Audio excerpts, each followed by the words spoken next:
और चंद्रवंश की कथा विस्तार से सुनाने की कृपा की। तब सुखदेव जी महाराज राजा परीक्षित से कहते हैं, राजन ब्रह्मा जी के बेटे थे, क्या नाम था उनका? नाम था अत्रि। और अत्रि के बेटे हुए चंद्रमा। और ब्रह्मा जी कहां से हुए थे? भगवान नारायण के नाभि कमल से। यानी ब्रह्मा जी के पिता कौन है? कमल। कमल का पिता कौन है? नारायण। और ब्रह्मा जी के बेटे कौन हुए? अत्रि महाराज। अत्रि महाराज के कौन हुए? चंद्रमा। चंद्रमा का बेटे कौन हुए? बुध। बोले इस प्रकार इस वंश में अनेक प्रकार के राजा, अनेक प्रतापी राजा है। देखो यहाँ वंशावली बड़ी लंबी चौड़ी, अब सब नाम बताने जाएंगे तो बहुत समय लगेगा। इसी चंद्रवंश में ऐल नाम के राजा हुए, जिन्हें गाधी भी कहा गया। और इसी वंश में कार्तवीर यानी सहस्त्रार्जुन नाम का राजा हुआ। और इसी में दौहित्र, इनके दौहित्र वंश हुए। इनकी एक कन्या ब्राह्मण के यहाँ विवाह हुआ, जमदग्नि जी महाराज के यहाँ। और जमदग्नि महाराज से हुए परशुराम जी महाराज, जिन्होंने सहस्त्रार्जुन का वध किया था। इसी वंश में आगे चल करके परशुराम जी ने 21 बार इस पृथ्वी की परिक्रमा करके और उन्होंने क्षत्रियों का विनाश किया था। देखो भाई, राजा परीक्षित ने पूछा, महाराज मैं ये जानना चाहता हूं परशुराम जी ने क्षत्रियों का विनाश क्यों किया? तो सुखदेव जी महाराज कहते हैं, सहस्त्रार्जुन बहुत बड़ा अहंकारी राजा हो गया है नाम के राजा था। उस कुल में ये हुआ था, इसका नाम था है कुल। सभी क्षत्रियों का विनाश नहीं किया, केवल है कुल के राजाओं को परशुराम जी ने मारा था। जो है कुल के वंश में क्षत्रिय थे, उनके वंश का विनाश किया था। कारण महाराज जमदग्नि महाराज के यहाँ एक गाय थी, और वो गाय जो मन से इच्छा कर लो, यानी कामधेनु की बेटी, जिसका नाम था नंदनी। आज एक बार सहस्त्रार्जुन अपनी सेना लेकर के जमदग्नि महाराज के आश्रम में गया, और नंदनी गाय की कृपा से सारी सेना को भोजन व्यवस्था आदि हुई। तो सहस्त्रार्जुन ने जमदग्नि से कहा कि गाय मुझे दे दो, तुम्हें बाबाओं को क्या जरूरत है? कई लोग होते हैं ना, कहते हैं नहीं बाबाओं को क्या चाहिए, बाबाओं को तो 2 रोटी चाहिए, क्या फंड पाल रखा है। तो वैसे ही राजा सहस्त्रार्जुन ने जमदग्नि से कहा, ये गाय हमें दे दो, तुम्हें नहीं चाहिए। महाराज जमदग्नि ने वो गाय नहीं दिया, तो सहस्त्रार्जुन के बेटों ने आकर रात्रि में जमदग्नि महाराज का वध कर दिया। जब मार दिया तो जमदग्नि महाराज की जो पत्नी थी रेणुका, तो परशुराम जी महाराज कहीं दूरी पे जाकर तपस्या कर रहे थे। वो परशुराम जी का नाम लेकर 21 बार छाती पे हाथ मार कर रोई थी। इसलिए परशुराम जी ने ये प्रतिज्ञा कर लिया कि मेरी मां ने 21 बार छाती पे हाथ मारा है, इसलिए मैं 21 बार परिक्रमा करके क्षत्रियों है वंश के राजाओं को मार रहा हूं। सुखदेव जी महाराज कहते हैं, इस प्रकार परशुराम जी ने 21 बार परिक्रमा करके और है वंश के राजाओं का विनाश किया था। इसी वंश में चल करके एक आयु नाम के राजा हुए, बड़े प्रतापी हुए। आयु तो नहुस हुए, नहुस के अयाति नाम के राजा हुए। अयाति बड़े धर्मात्मा और प्रतापी थे। इनका 2 विवाह हुआ था। एक विवाह तो राजा की कन्या के साथ हुआ था, पिठप्रभा नाम का दानव था, उसके साथ, उसकी कन्या के साथ हुआ था। दूसरा देवयानी शुक्राचार्य की कन्या थी, उसके साथ विवाह हुआ था। अचानक यहाँ पर इसी वंश में चल करके एक बार श्राप दे दिया शुक्राचार्य ने। किसको? ययाति महाराज, ये तुम बूढ़े हो जाओ। उनके 6 बेटे का एक बेटा था जो सबसे छोटा था। राजा ययाति ने उनसे अपनी जवानी मांगी। पांचों बेटों ने अपने पिता की आज्ञा की अवहेलना किया। सबसे जो छोटा बेटा था पुरु, उसने अपनी जवान युवावस्था को दान किया। कुछ समय तक यहाँ विषयों का उपयोग करते हुए ययाति को वैराग्य हुआ। फिर पुरु को उसकी युवावस्था लौटा करके और जंगल में जाकर भजन करते हुए शरीर का त्याग। तो 5 जो बेटा थे उनका बहिष्कार किया। 6वें बेटा को राजा बनाया, वही राजगद्दी का मालिक हुआ। वही पुरु वंश में दुष्यंत नाम के राजा हुए। दुष्यंत के इसी वंश में दुष्यंत के बेटे हुए भरद्वाज, रंजदेव आज बड़े प्रतापी राजा हुए। दुष्यंत के विषय में आपने सुना, विश्वामित्र की कन्या शकुंतला से विवाह हुआ था और उसी शकुंतला से भरत नाम का एक बेटा हुआ। बड़ा प्रतापी धर्मात्मा राजा हुआ और उसी के नाम से इस देश का नाम पड़ा भारत। ये कथा बहुत विस्तार से है, मैं तो संक्षेप में चल रहा हूँ कि हमें पहुंचना है भगवान कृष्ण के जन्म तक। अब इसी वंश में एक राजा हुए जो मगध देश में जाकर के दियोदास नाम का राजा हुआ। उसका हुआ जरासंध। जरासंध कैसा था राजा?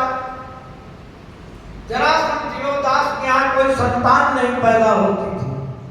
मगध यानी पटना, बिहार की राजधानी। ये 5 जो बहिष्कार किए गए, अलग अलग स्टेट, अलग अलग राज्य में जाकर अपने अपने राज्य को स्थापित करके राजा बन के राज करते रहे। अब जरासंध जब पैदा हुआ तो मरा हुआ पैदा हुआ और उसके पिता ने उसको जंगल में फेंक दिया था। जरा नाम की राक्षसी ने उस दोनों भाग को ज्वाइंट कर दिया था तो जिंदा हो गया था, इसलिए उसका नाम पड़ा जरासंध। जरासंध बड़ा प्रतापी राजा था और इसी में चलकर अनेक प्रतापी राजा हुए। यदु नाम के राजा हुए और इस यदुवंशियों में यही यदु महाराज के भी कितने बेटे हुए। इसी वंश में चल करके यदुवंशियों में 4 भाग हो गए। एक भाग के तो सात्यकी, अकूर, आज, कृतवर्मा। एक भाग में यहाँ सूरसेन नाम के राजा हुए, देवभाग नाम के राजा हुए और सुखदेव जी महाराज कहते हैं इसी वंश की एक शाखा हुई जिसका नाम विष्णु वंश था।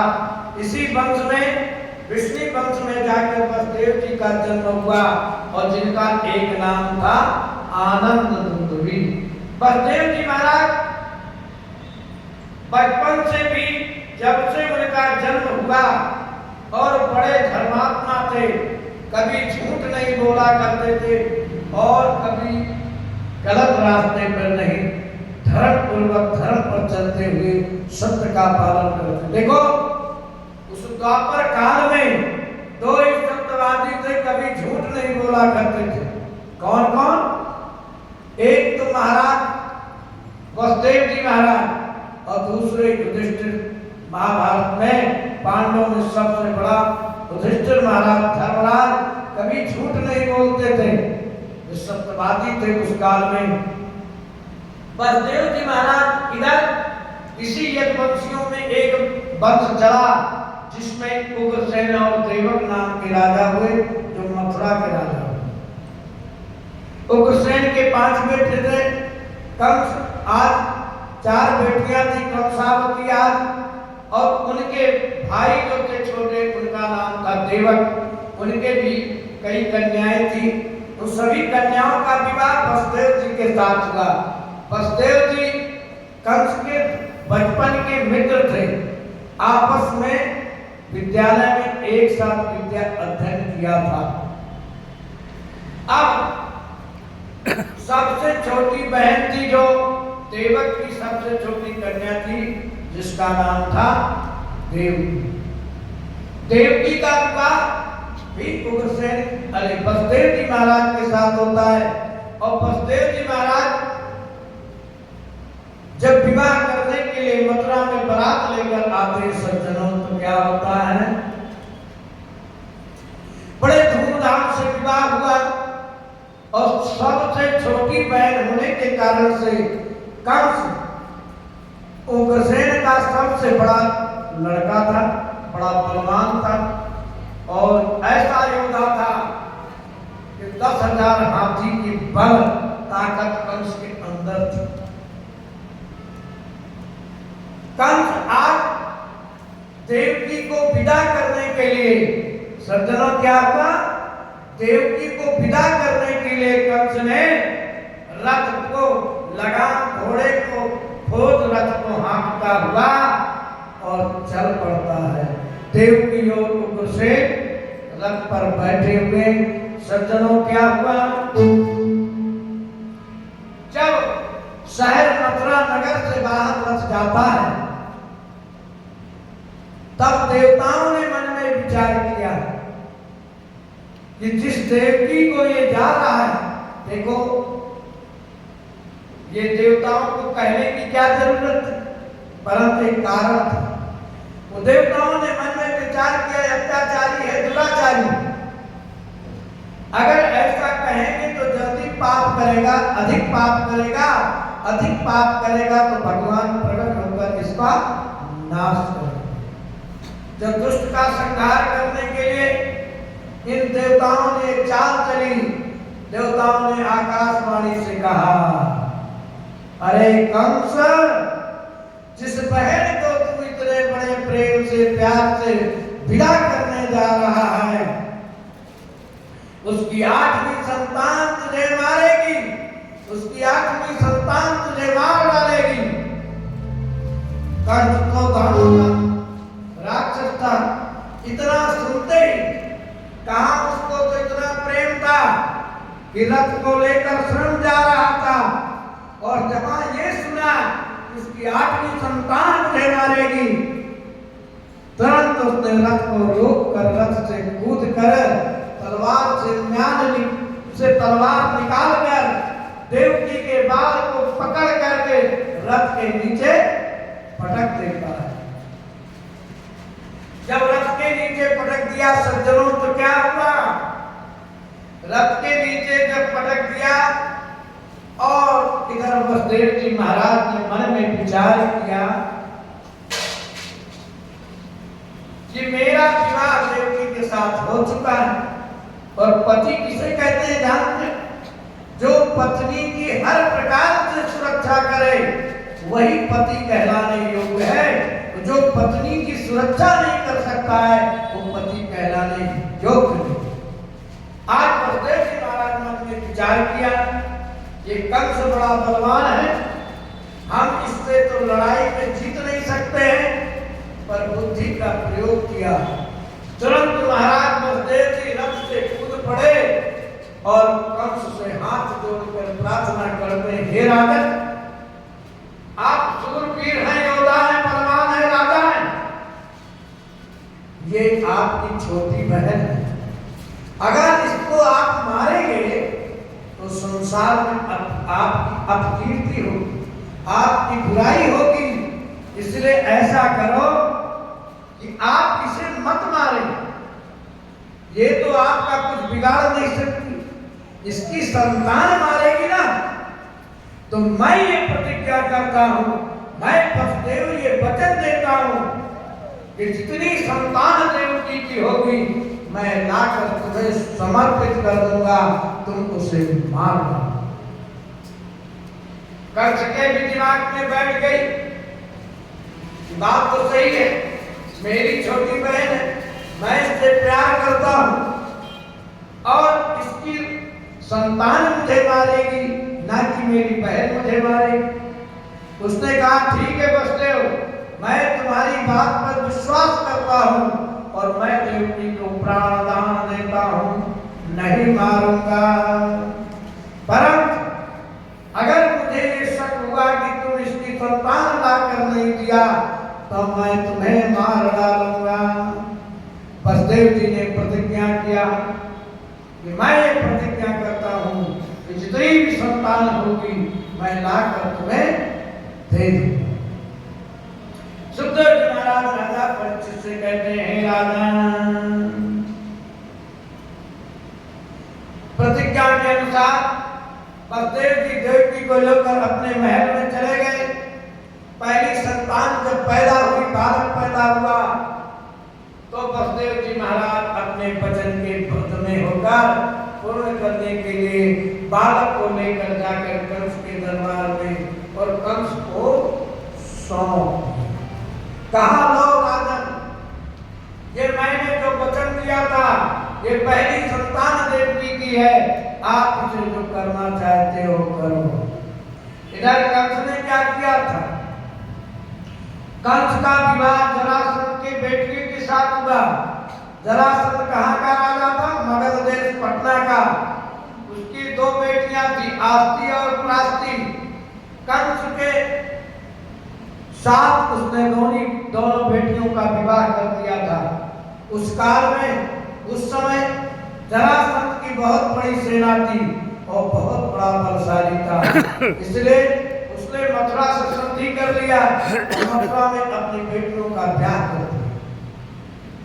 जरासंध की सेना के सहारा लेकर के कंस ने अपने पिता उग्रसेन को जेल में बंदी बनाकर जेल में डाल दिया और खुद राजा बनकर के बैठ गया। कुछ भाइयों को मरवा दिया, मार दिया, कुछ भाइयों को उसने जेल में डाल दिया। अनेक प्रकार का अत्याचार अनाचार करना प्रारंभ किया। वसुदेव जी महाराज जब अपना पहला बालक लेकर जाते हैं और वसुदेव जी जब बालक को सौंपा तो कंस के मन में थोड़ी दया आ गई। कंस के नाथ ने कहा, वसुदेव, आकाशवाणी ने तो कहा है, क्या कहा है कि 8वीं संतान तुझे मारेगी। तो मेरी दुश्मन कौन है? 8वीं संतान। 8वीं संतान मेरी दुश्मन है। ऐसा करो, तुम इसे लेकर के वापस चले जाओ। अब वसुदेव जी महाराज बालक को लेकर जब सज्जनों वापस आते हैं तो क्या होता है? महाराज नारद जी महाराज से नहीं रहा क्या? नारद जी मन में विचार करते हैं, सज्जनों, अरे दुष्ट धर्मात्मा हो गए, धर्म का कार्य करने लगे। अगर ये जितना अधर्म करेगा उतनी जल्दी परमात्मा इसे मारेंगे। इसलिए नारद जी महाराज कहाँ पहुंच गए? कंस के दरबार में। कंस के दरबार में पहुंचकर नारद जी ने कहा, अरे राजन, तुमने क्या किया? अरे ये 8वीं संतान है कि लास्ट वाली 8वीं संतान है? नारद जी ने जमीन पर लकीर खींच कर कहा, इधर से गिनती करो तो 1 2 3 4 5 6 7 8। इधर से गिनती करो तो 1 2 3 4 5 6 7 8। पता नहीं ये 8वीं संतान है, ये 8वीं संतान है। देवता लोग गोल मोल भाषा में बोलते हैं, इसलिए तुम इसे मार दो। इतना कहकर नारद जी महाराज चल पड़ते हैं और नारद जी का काम है दुष्टों का संहार कराना और भगवान का भजन करना। नारद जी ने बीज बो दिया। अब नारद जी जब बीज बोकर चलते हैं तो क्या भजन करते हैं? 1 मिनट हम सब भी कर लेते हैं। श्रीमन नारायण नारायण नारायण।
इधर कंस ने क्या किया, तुरंत वसुदेव जी को बुलाया और कहा उस बालक को लाओ, और वसुदेव जी बालक को लाए और उसने उस बालक के पैर को पकड़ करके चट्टान पे पटक दिया, उसके प्राण पखेरु उड़ गए। इस प्रकार सुखदेव जी महाराज राजा परीक्षित से कहते हैं, राजन कंस ने वसुदेव जी के 6 बेटों को मार डाला। कितने? 6 बेटों को उसने मार डाला। तो कितना बड़ा पाप किया उसने। यहाँ कहते हैं कि मामा अगर भांजे को थप्पड़ मारता है ना तो उसके हाथ कांपते हैं, उड़ाते हैं। भाई हम नहीं जानते, लोग कहते हैं। तो और कंस ने 6 भांजों को मारा, तो कितना बड़ा पाप किया, उसके पाप की सीमा नहीं रही। इधर 7वीं संतान, अब कंस ने क्या किया, देवकी और वसुदेव को जेल में, बंदी गृह में, कारागार में डाल दिया। कारागार में डाल दिया। 7वीं संतान महाराज बलराम जी आए, पेट में गर्भ में साक्षात शेषनाग का अवतार है। 7 महीना पूरे हुए और भगवान की योग माया से देवकी के गर्भ से निकाल करके रोहिणी, जो वसुदेव की दूसरी पत्नी है, इनका नाम था रोहिणी, रोहिणी के गर्भ पेट में स्थापित कर दिया। वसुदेव जी जब जेल के अंदर कारागार में जा रहे थे, उस समय रोहिणी को वसुदेव जी ने नंद बाबा कौन थे? गोकुल, मथुरा से यमुना के उस पार एक गोकुल नगर ग्राम आज भी है। उस गोकुल के जमींदार छोटे राजा थे और नंद बाबा का वसुदेव जी से दोस्ती मित्रता थी, बहुत बड़ा प्रेम था। तो जब कारागार में वसुदेव जी जाने लगे तो अपनी छोटी पत्नी रोहिणी को नंद बाबा के घर में छोड़ दिया। आज भगवान की योग माया से देवकी के गर्भ से निकाल करके और रोहिणी के गर्भ में स्थापित कर दिया। 9 महीने पूर्ण होने के बाद रोहिणी के गर्भ से प्राकट हुआ बलराम जी महाराज का शेषनाग का अवतार। इधर बलराम जी महाराज गोकुल में प्रकट हो गए। इधर कुछ समय व्यतीत हुआ सज्जनों, तो क्या हुआ, अब जेल के अंदर, कारागार के अंदर भगवान स्वयं साक्षात नारायण कभी गर्भ में नहीं आते, पर उनकी माया से आभास होता है।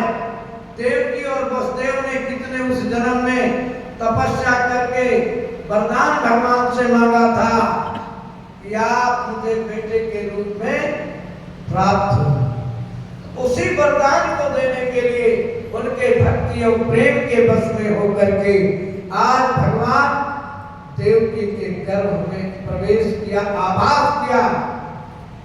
जब 8वीं संतान होने को आया तो कंस ने क्या किया, कंस ने इतना बड़ा पहरा लगा दिया चारों तरफ से, जेल के अंदर कड़ा पहरा, कोई पक्षी तक नहीं जा सकता है। और उसमें जब भगवान गर्भ में आते हैं तो ब्रह्मा, इंद्र, देवता सब आकर कारागार जेल में भगवान की प्रार्थना करते हैं, स्तुति करते हैं। सुखदेव जी ने कहा, हे राजन, प्रलंब वक्चारुण तृणावर्त महासने मुष्टिकारित पूतना के सदो। इस प्रकार ब्रह्मा जी ने कई श्लोकों में गर्भ में स्थित परमात्मा की प्रार्थना करते हैं और सभी देवताओं ने बारी बारी आकर के गर्भ में स्थित भगवान की प्रार्थना करते हैं। भगवान भोलेनाथ भी आए थे और यहाँ सुखदेव जी महाराज, ब्रह्मा जी ने कहा वह परमात्मा कैसे है, सत्यवतम सत्य परम त्रिसत्यम सत्यस्य योनि निहितम च सत्ये सत्यस्य सत्यमृत सत्यनेतम सत्यात्मकम त्वां शरणं प्रपन्नः। ब्रह्मा जी ने गर्भ स्तुति किया, वो परमात्मा शब्द है, शब्द के व्याप्त है और शब्द रूपी परमात्मा की हम शरण में है। इस प्रकार अनेक प्रकार से प्रार्थना करते हैं गर्भ स्तुति में।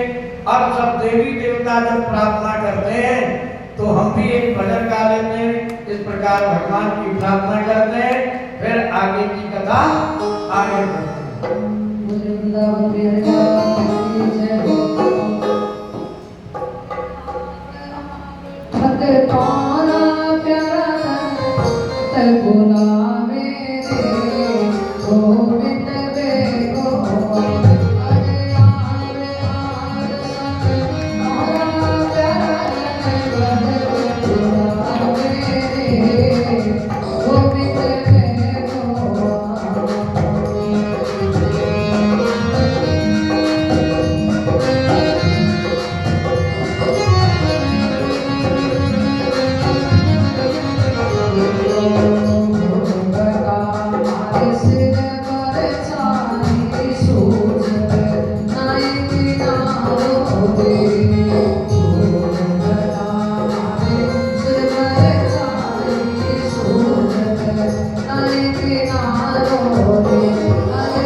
के दुष्ट कंस से छुटकारा दिलाएं। कंस इतना बड़ा अत्याचारी दुराचारी हो गया था। देखो इस पृथ्वी पर जब कोई अत्याचार सबसे पहले किस पे करता है जानते हो? गाय और ब्राह्मणों पे, संतों पे। यही कमजोर होते हैं, बरोबर वाले से तो कोई लड़ाई नहीं करता। पहले गाय, ब्राह्मण और संतों पे ही अत्याचार करता है। जो भी राजा हो, मंत्री हो, मजिस्टर हो, सरपंच हो, पार्षद हो, कोई भी पद हो, जब उसे अहंकार होता है, अत्याचार पहले सबसे किस पर करेगा? कमजोर पर। और संसार में कमजोर कौन है? सबसे गाय, साधु, संत, ब्राह्मण। तो कंस ने भी यही किया। सबसे पहले उसने आदेश दिया है ब्राह्मणों की चोटी काट ली जाए, जनेऊ उतार दिया जाए, होम करता हो, हवन करता हो, भगवान का नाम लेता हो, उसको जान से मार दिया जाए, फांसी की सजा। जितने भी हुए राक्षस, पहले राज्य में यही उतना आदेश।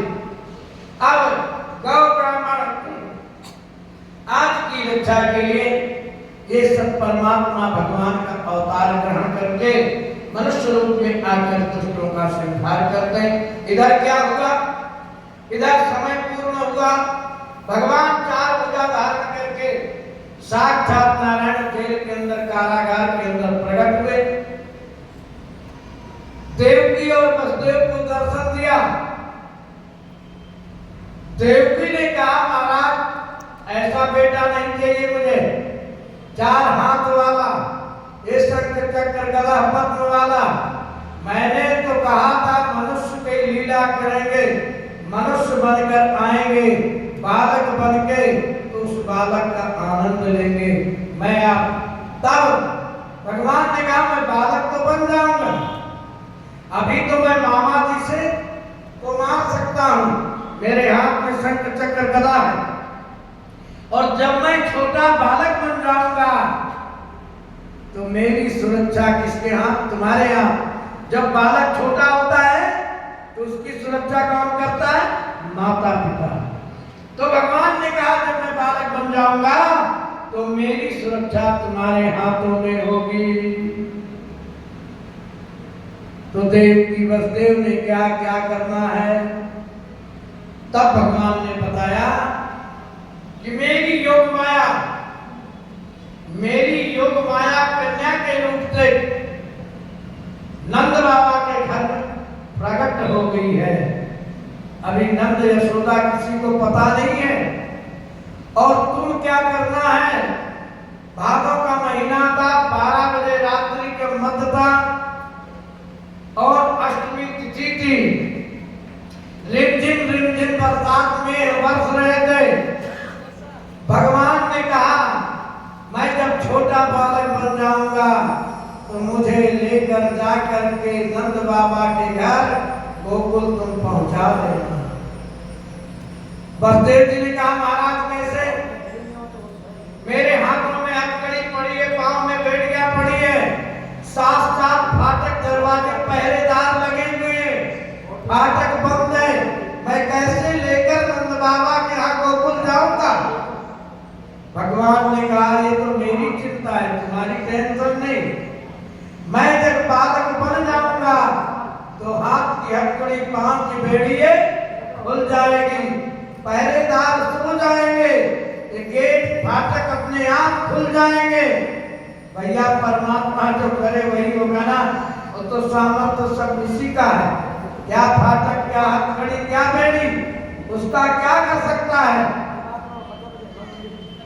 तब वसुदेव जी को भगवान ने बताया ऐसा करना है, सब बता दिया।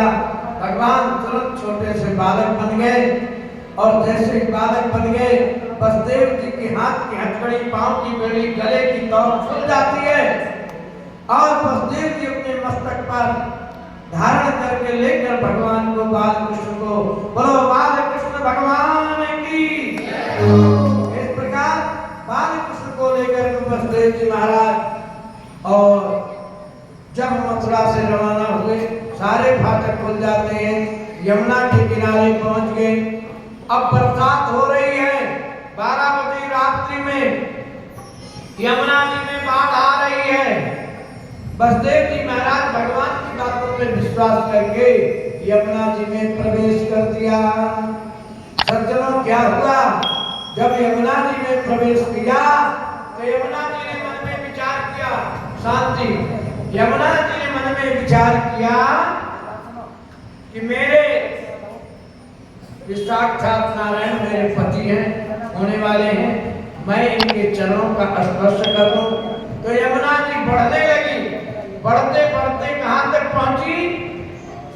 बसदेव जी महाराज की दाढ़ी टूट गई। तब भगवान ने एक पैर से नीचे लटका धीरे से जोड़ दिया। अरे तुम्हें शर्म नहीं आती है? अरे तुम्हारे ससुर जी हैं और तुमने दाढ़ी पकड़ लिया। तब यमुना जी घुटनों के बल हो गई पानी तुरंत।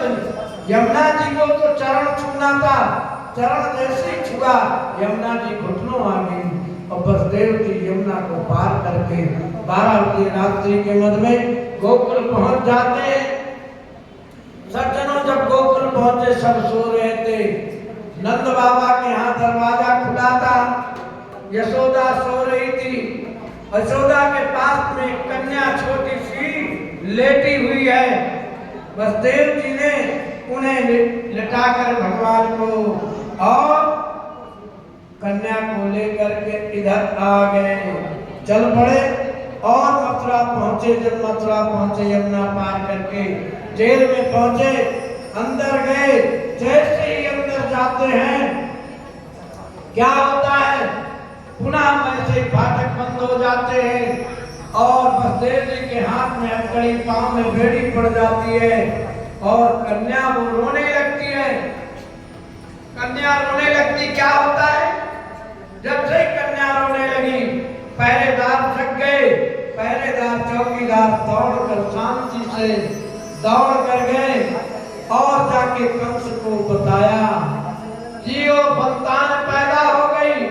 कंस दौड़ता हुआ वहां आया और दौड़कर देवकी के गोद से कन्या को छीन लिया और जैसे ही मारना चाहा देवकी कंस के चरणों में लिपट जाती है और क्या कहती है, भैया ये तुम्हारी छोटी भांजी है और कन्या तुम्हें मार नहीं सकती है, इसे छोड़ दो। कंस ने कहा, अरे देवकी खबरदार, इसका पति मुझे मार सकता है, इसलिए मैं इसको नहीं छोड़ूंगा। कंस ने उस कन्या के पैर को पकड़ करके जैसे पत्थर पर पटकना चाहा और वैसे ही कन्या कंस के हाथों से सज्जनों निकल जाती है और आकाश में उड़कर जाते हुए कहती है, आज भुजा रूप धारण करती है और क्या कहती, अरे दुष्ट कंस, तुम मुझे मारने चला था, मुझे तू क्या मार सकता है? तुझे मारने वाला ब्रज में पैदा हो गया, तुझे मारने वाला ब्रज में पैदा हो गया। और ऐसा कहकर वो देवी शक्ति योग माया अंतर्ध्यान हो गई। उत्तर प्रदेश में विंध्याचल पर्वत गंगा के तट पर जाकर विंध्यवासिनी के नाम से आज भी उनकी पूजा अर्चना होती है। इस प्रकार अब कंस जो है घबरा करके देवकी और वसुदेव को छोड़ देता है। इधर गोकुल में क्या हुआ? 2 मिनट। गोकुल में क्या हुआ? नंद बाबा 80 साल के बूढ़े हो गए। क्या हुआ? नंद बाबा 80 साल के बूढ़े डोकरे हो गए। कोई आज तक संतान नहीं हुई थी और योग माया की कृपा से संतान होने वाली थी। और नंद बाबा मन में विचार करते हैं कि लाला हो तो अच्छा है, लाली की जरूरत नहीं है। देखो ब्रज में क्या कहते हैं, लाला और लाली, यानी कन्या बेटी को क्या कहते हैं, लाली, और बेटा को क्या कहते हैं, लाला। तो नंद बाबा सुबह 3 बजे बेगा ही उठ करके यमुना के किनारे पहुंच करके स्नान करके और बड़ी लंबी माला लेकर के बैठ गए हैं और माला तो फेर रहे भगवान के नाम का। आज क्या माला फेर रहे जानते हो? सुखदेव जी महाराज राजा परीक्षित से कहे थे, बस नंद बाबा आज भूल गए भगवान को और क्या कह रहे हैं, होए गयो, होए गयो, होए गयो, अरे लाला हो गयो, लाला हो गयो, लाला हो गयो, लालो गयो। इधर क्या हुआ, जो नंद बाबा की बहन थी छोटी सुनंदा, वो यशोदा के कमरे में जाती है अचानक 4 बजे और देखा यशोदा की बगल में बाल कृष्ण नीलमणि बड़ा सुंदर बालक पैर झटक रहा है, खेल रहा है, पीतांबर उड़ा करके दौड़ कर आई और दरवाजे पर हल्ला हाका किया, लाला हो गयो, लाला हो गयो, लाला। पूरे गोकुल में हल्ला हो गयो इधर, और सारे जो है गोपियां, यहाँ गोकुल की स्त्रियां नारियां सब इकट्ठी होकर फेड़ा होकर आई और अनेक प्रकार के भगवान के नाम लेकर भजन गीत गाने हो लगी है। अब नंद घर आनंद भयो, जय कन्हैया। अब आप लोग बधाइयाँ और भजन का आनंद लें, कुछ 2-4 भजन, उसके बाद आरती होगी।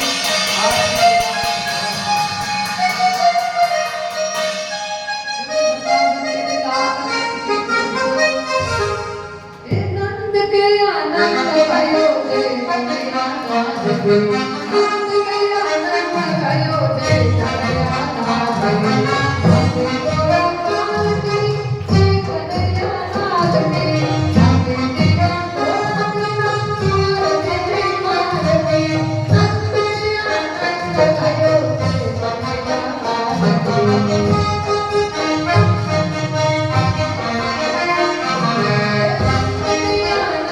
भयो जय कन्हैया लाल की, आके तेरा घोड़ा बिना मार दे मार की, आके तेरा हे नंद के आनंद भयो जय कन्हैया लाल की।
नंद के आनंद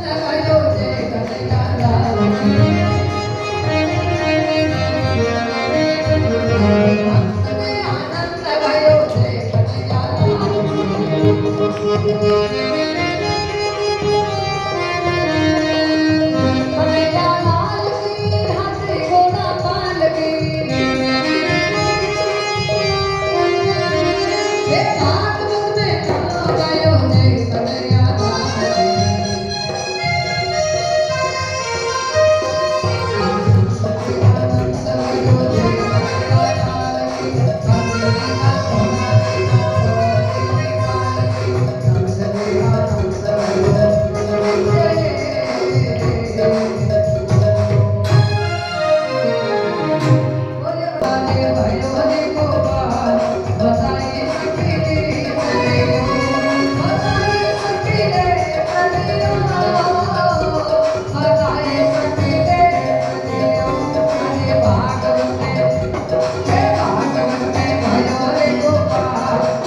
जी मसीह भरे साथ में हो जी मसीह भरे साथ में लाला जन में लाला जन में तेरा नंदे बाबा नाच रहे लाला जन में तेरा नंदे बाबा नाच रहे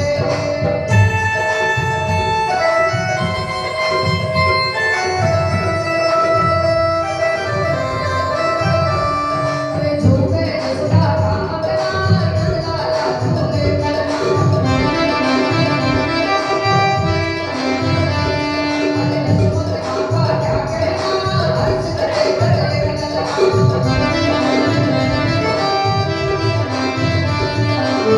लाला बोले करे बोल में हो लाला बोले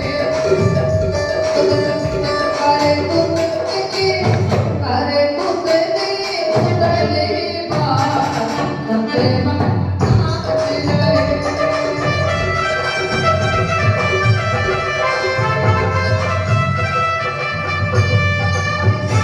लगावे लाल आवे सखियां सब मंगल गावे ग्वाल बाल आनंद पावे हरि हर सभी हसावे सभी देवता है आवे शिव नाचे सांस में हो शिव नाचे सांस में